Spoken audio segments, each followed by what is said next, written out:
যুদ্ধের মধ্যে শোচনীয়ভাবে কাফেররা পরাজয় বরণ করলো। তাদের 70 জন জাহান্নামের মধ্যে চলে গেল, আর 70 জন বন্দী হলো।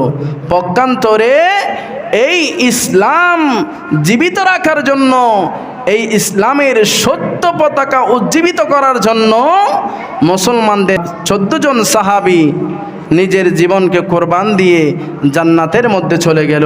একটু জোরে বলুন সুবহানাল্লাহ। তো আমার নবীকে প্রশ্ন করেছেন, ক্বালা জা জিবরাইলু ইলান নবী সাল্লাল্লাহু আলাইহি ওয়াসাল্লাম, আমার নবীর কাছে জিবরিল আমিন এসে জিজ্ঞেস করলেন, ইয়া রাসূলুল্লাহ, ইয়া হাবিবাল্লাহ, ফাকালা মা তুআদ্দুনা আহলা ফিকুম, আপনার সাথে যে সমস্ত বদরি সাহাবীরা যুদ্ধ করেছেন তাদের সম্পর্কে আপনার কি ধারণা?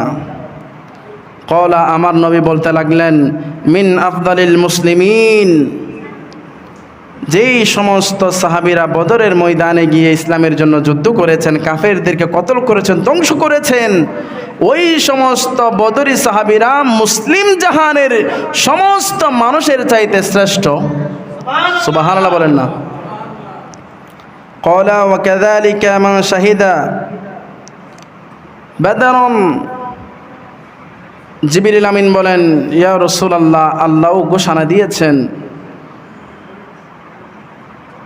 ফেরেশতাদের মধ্যে যেই লক্ষ লক্ষ কোটি কোটি ফেরেশতা আছে, ওই ফেরেশতাদের মধ্য থেকে যেই 1000 ফেরেশতা বদরের ময়দানে গিয়ে যুদ্ধ করেছেন মুসলমানদের পক্ষে, ওই ফেরেশতারা সমস্ত ফেরেশতার চাইতে উত্তম, আফজল।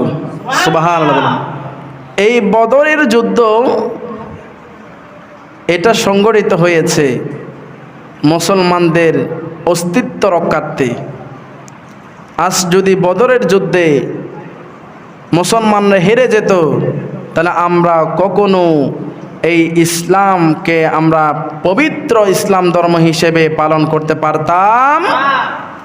এটা আল্লাহ আমাদেরকে বিজয় দান করেছেন, এই জন্য আমরা বিজয়ী হয়েছি।